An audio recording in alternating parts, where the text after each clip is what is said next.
One of my favorite things about working in a shop is that you are working alone most of the time. When you're working on a machine, you and that machine are working together to create a product. And I have so many stories from working in a manufacturing plant since I was a kid. But one of my favorite ones is I was actually working on a lathe. I can't remember what I was making. I think I was knurling something. And my father comes over and he hits the stop button. So if you look right there, you can actually see the stop guard. So he steps on the stop guard and he looks at me and I'm looking at him and I was probably 20 or 19. And he said, I'm still 80% of the man I still was when I was younger. Just 20% I take less shit from people. I take less shit and I do the things that I truly feel that is going to move things forward. And when he said that, that hit me because as a young man, I did care what people think.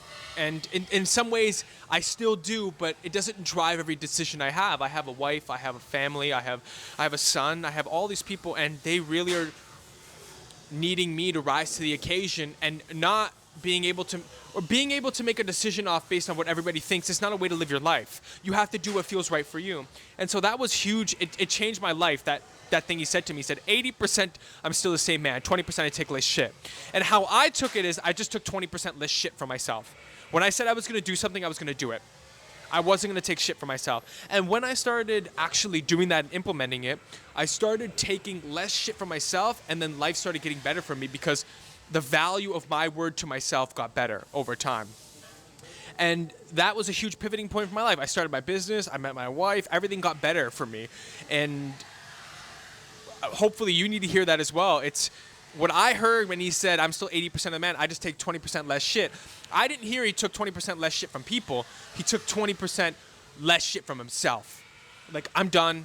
I'm done listening to all these negative thoughts. I'm done listening to all these things that say I should be doing something and I don't do it, or start a diet and do it, or work on my marketing and don't do it. I do it, and I tell myself to do it, and I follow through. I think that was one of my biggest lessons, and that's what I took from it. Maybe he had a different lesson that he wanted to impart on me, but I just love it because when you're in a factory, you're always by yourself.